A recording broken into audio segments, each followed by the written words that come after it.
There we go, see? It just dies like.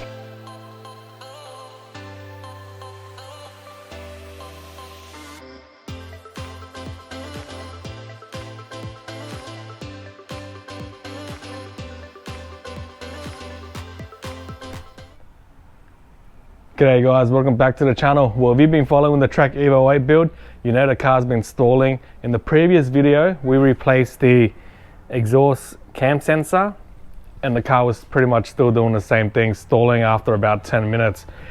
So in this episode, I guess I'm going to be replacing the crankshaft position sensor. So I've got a new one here. So that lives behind that crankshaft pulley there. So pretty much all this here has to go.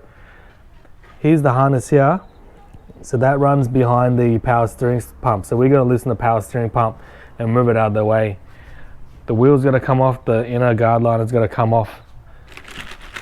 So let's get the new one here. So pretty much that's the contact there, and there's a little trigger wheel behind the crankshaft pulley that we got to have a look at also. So maybe this is damaged, this little metal bit here. Yeah, who knows until we get the the covers off. So pretty big job. So let's get into it. All right, so we're going to start by jacking up the car so we can get the wheel off and the inner guard liner out.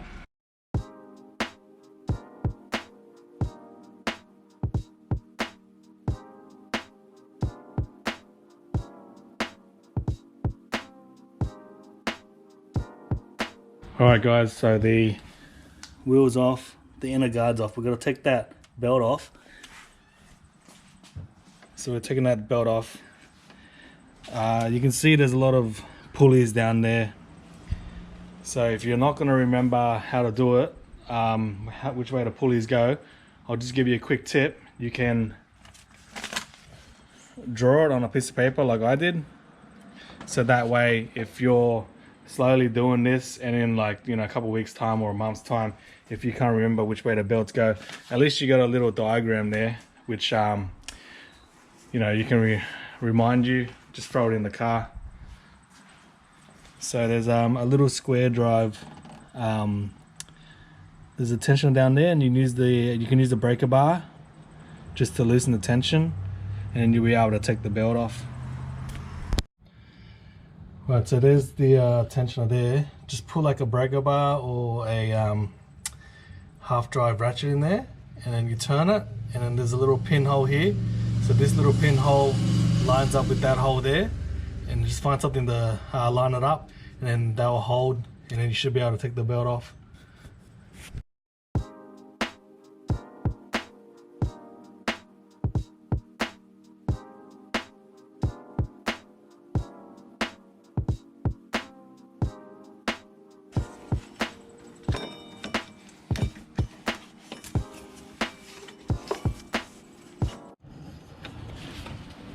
Alright, so the belt's off. Just have a look, make sure there's no damage. So it's looking pretty okay.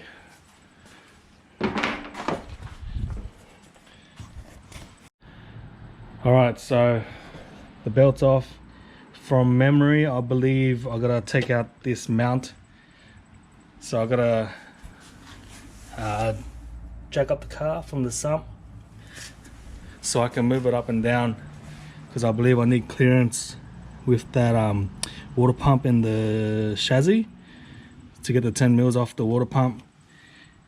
And then I'm going to start loosening up the power steering to get this cover off and the other cover off.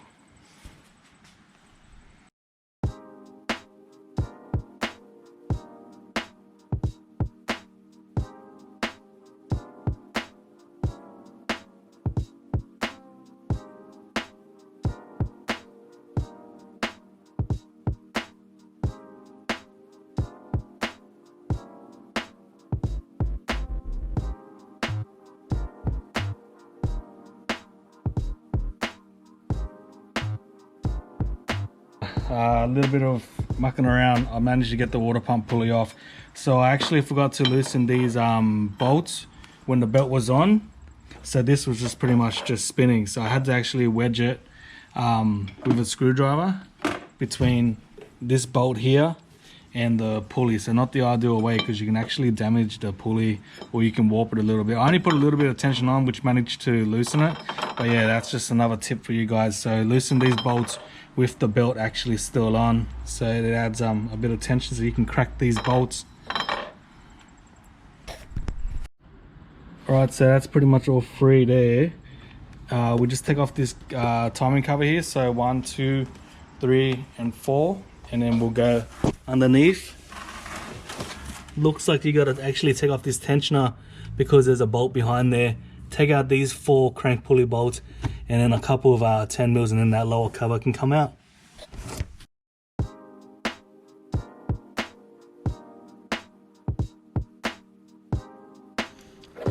Alright, so my cover is actually cracked, so bloody hell, I'm gonna have to get a new one of that.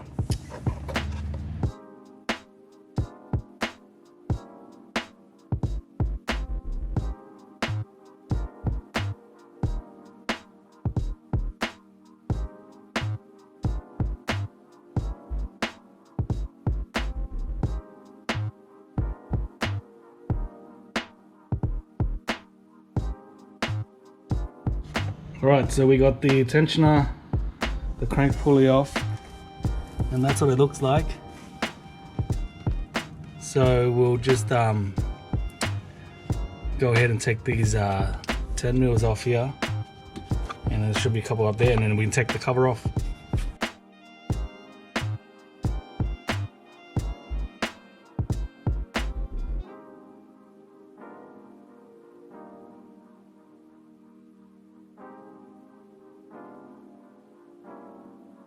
So it's almost out. Just one. We got to take off this idler here to get a better tool onto that last 10 mil, and then this lower cover should come off.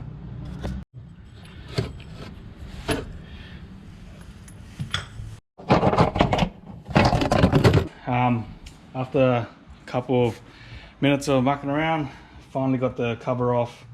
So while we got everything off, we'll just check the condition of everything. I did this timing belt not long ago now, so it's still pretty good nick. The cam gears got done ages ago by Power Tune, so we'll just check underneath. Alright guys, so we're underneath the car now. Just have a quick look at the condition of everything. So I did the timing belt and the balance shaft belt like I told you, and then I gave it a new tensioner. So pretty much still looks okay. So here's the crankshaft sensor that we're replacing today. So pretty much just 2 10 mils, and then we just got to wriggle it past.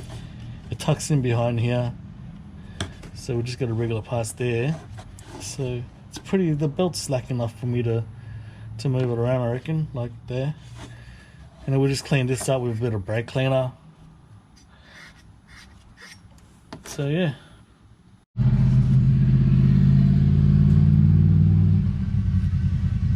Right, so the bottom's all done. Now we got to work on the top. Power steering pump's got to move. So we got to take off the spark plug cover to get to the connector, and then we got to take out the power steering pump so we can move it away. I believe there's like 3 or 4 bolts. So there's one there, that guy. Take off this heat shield. There's one behind, and I believe there's one between this pulley here and the chassis, which is going to be a bitch to do. And then we can move it all out and hopefully get to this connector here.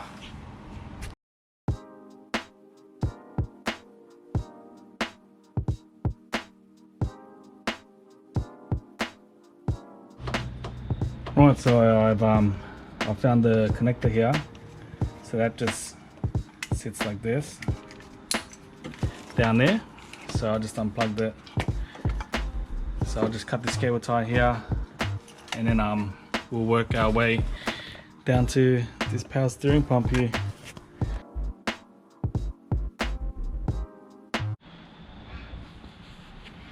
Alright guys, just a quick update. Still on the power steering pump. Yeah, I've just come to the realization that I might have to take the exhaust manifold out because there's a bolt down the bottom there for the power steering that I just can't get to. I've got an aftermarket Hypertune exhaust manifold here and my Turbo Smart wastegate. So with the factory exhaust manifold, I'm pretty sure I pulled this heat shield back a little bit to access that bolt last time. But since I've got a new Hypertune exhaust manifold with the Turbo Smart wastegate, I just can't bend that bracket back enough to get that bolt. And also, I'm pretty sure I got to take the power steering mounting brackets off to get access to that little valley in there to run the harness through down to the crank. So pretty much it's all going to come out anyway. So yeah, it has escalated. Alright guys, so last night I ended up taking off the manifold. I didn't record it because I already did a video on how to remove the exhaust manifold, so if you want to check that out, check out the link on top. But yeah, plenty of space now. So I took off the heat shield, and there's the bolt that we need to get to, and there's a bolt on the other side. And so we'll take out those two bolts and the power steering pump can come up, and then we'll take off the brackets for the power steering pump, and then we can get, feed this wire through.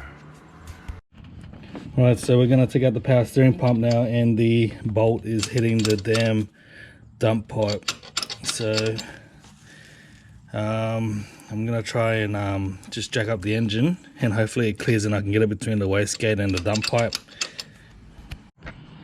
Alright guys, just a quick update. I can't get that bolt out, I've loosened all the mounts, I've tried to lift it up, pushed it back and forth. It's kind of hard with just one person because you're gonna have to jack it up and pry the engine back and forth just to try and get that clearance. So it's kind of hard with one person. So I'm just gonna take off the dump pipe. It's, for me, it's, yeah, it's the easiest way and less time mucking around. Alright, so the dump pipe is loose. Let's hope it comes out easy.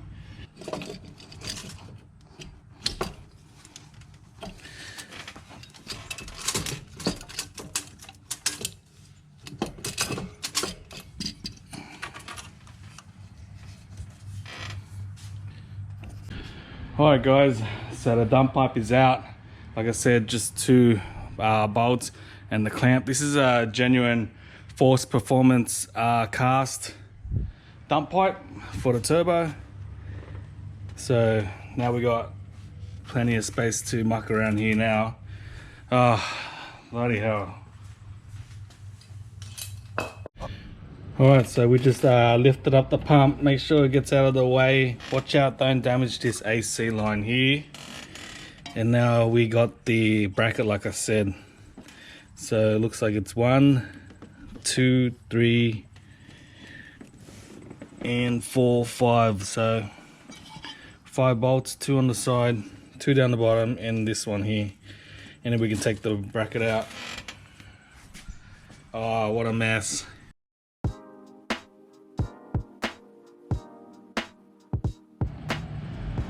Alright guys, so we've managed to get the power steering pump bracket out of the way, and look how much space we have now. So yeah, you know, once you start going aftermarket with everything, the power steering pump and the bolts were all designed for an OEM manifold, and once you start mucking around with this section here, everything gets really tight. So yeah, it's turned out to be a bigger job than what I thought, but yeah, it is what it is, you know. I'm not trying to you know, do a really good edit showing you how nice and easy it is to do. I'm keeping it real, so I'm just telling you how it is. That bolt was touching that dump pipe. I tried to move this turbo back and forth, but it just would not go. Loosened the mounts, tried to push this motor back and forth, prying this, trying to get clearance, and yeah, nothing. So yeah, I'm just showing you my experiences doing it. I'm not trying to do a nice little clean edit for you guys, so you guys know all the tricks. So that's the harness running behind the idler pulley there, and then there's a sensor that we're going to take out. So yeah, I'm going to go ahead and pull this sensor out now. Alright, so just going to take off the sensor here. I've actually heard of people cutting this harness here and joining it back up instead of removing all the power steering pump assembly like I just did. So they cut it and then they join it back up. It's just a quicker job, but yeah, I don't know about cutting you know, a brand new sensor. That's just not me, so I'd rather do it the proper way.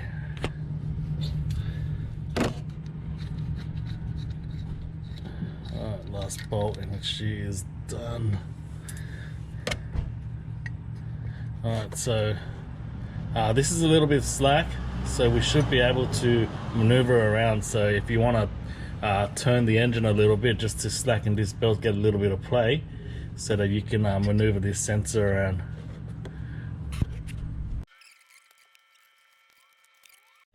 Alright guys, so it is out. This is the side-by-side comparison. So that's the old one and that's the new one. It doesn't look like a different design, so it's still the same. So always be careful when you're moving these around. Don't knock them too much. You know, there's sensors, so a bit temperamental. I'll just take it outside to have a good look. It doesn't look like anything's wrong. A little bit dusty.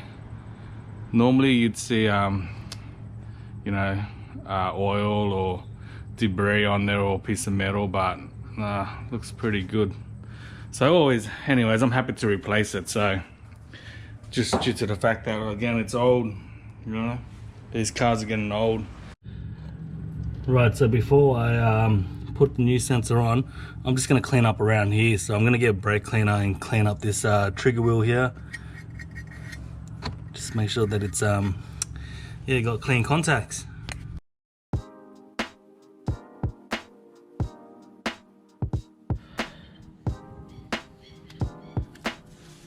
Right guys, so it was a little bit tight. I just sticky taped it just to stop it from actually fraying the belt. So that stops it from fraying the belt. The belt's a little bit frayed, but I think it should be okay. Not that much damage. So just getting it in between the belt and the actual engine block was a little bit tight. You turn it just to get a little bit of slack in that belt. So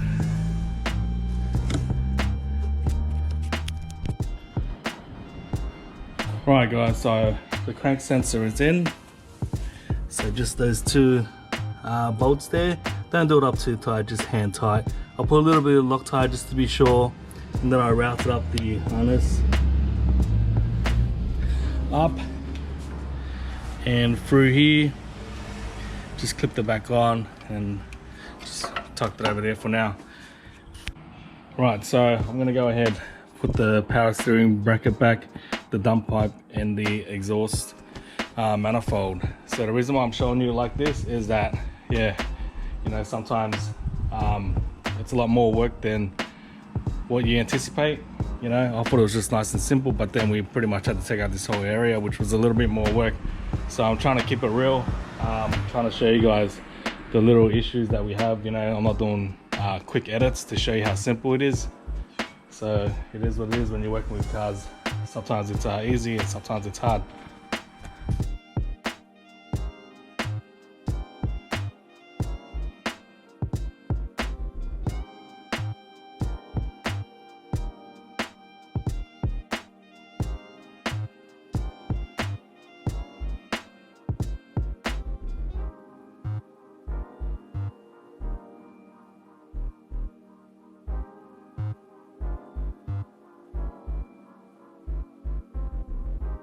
The dump pipe is in.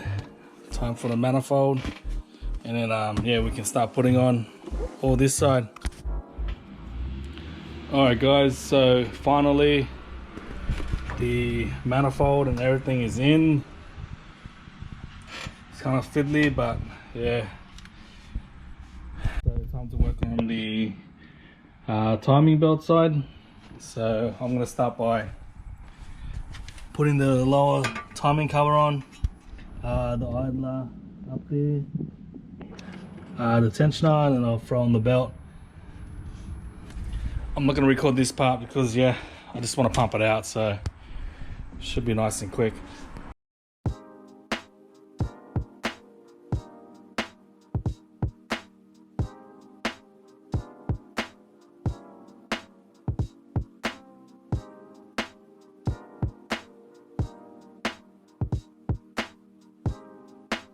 The engine cover's on, water pump pulley is on there. So all we got to do now is put the crank pulley on, put the tensioner back on here, and then we can put the belt on.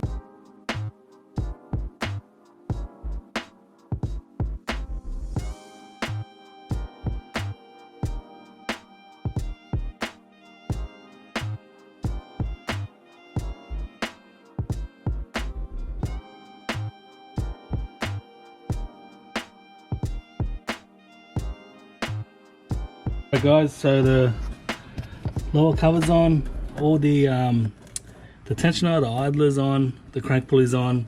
So the only thing left now is just to throw on the belt.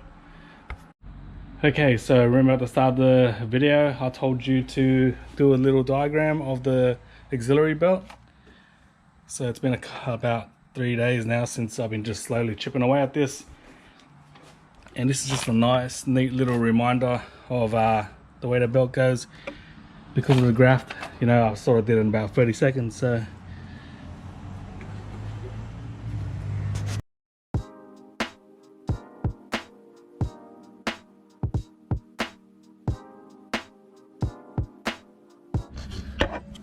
once you got a bit of tension on there, just double check, make sure all the belts are good and lined up. Alright guys, so water pump's all tight. I checked the routing of the belt, it's all good. Tension of the auxiliary belt is good. Crank pulley's all tight. So all that's left now is just to put the cam cover on and the top engine mount. So as I showed you at the start, the cam cover is actually broken. So just due to age, so I'm going to get a new one in a couple of weeks, but I don't like running without one in case a rock goes in there and it cuts up the belt. It's just not worth it. So I'll run it for now just to get it going, and then and then I'll get a new one in a couple of weeks.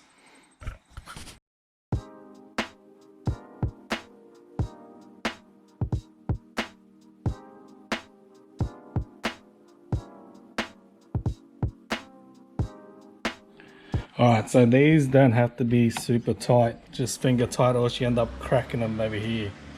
So don't do those too tight. They're not supporting anything really important. So they're only plastic, don't over tighten it. Easy to crack. A quick tip, if something's out like an engine mount or something, best to just give it a once over and a check. Make sure that it's in pretty good nick. So this one here has a little bit of a stress mark there, but nothing to worry about. I'll probably replace this in a couple of months.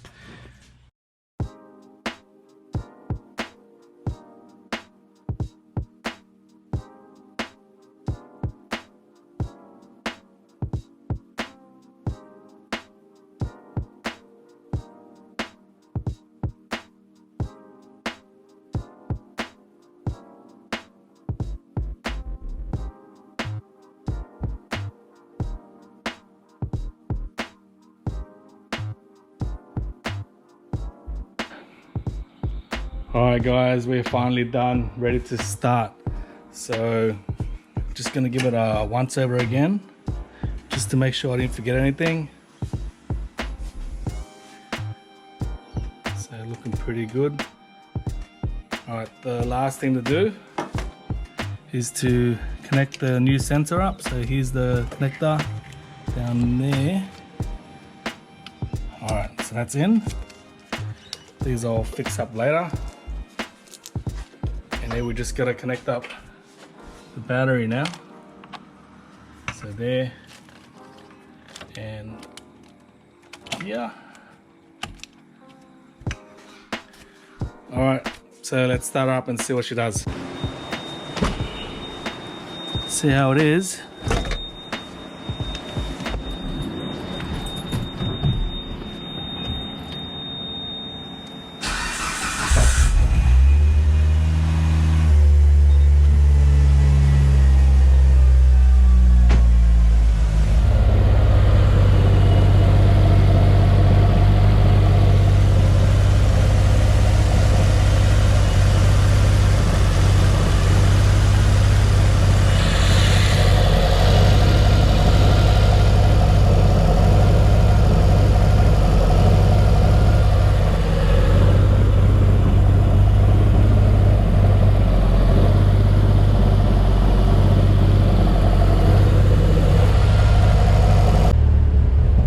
After about a minute or so, that popping is gone and it goes back to normal.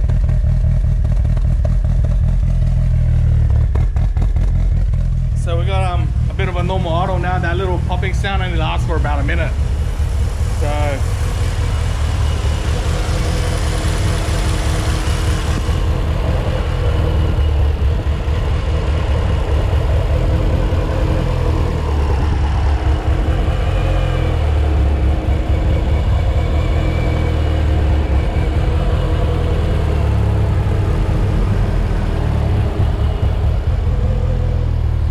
pretty good.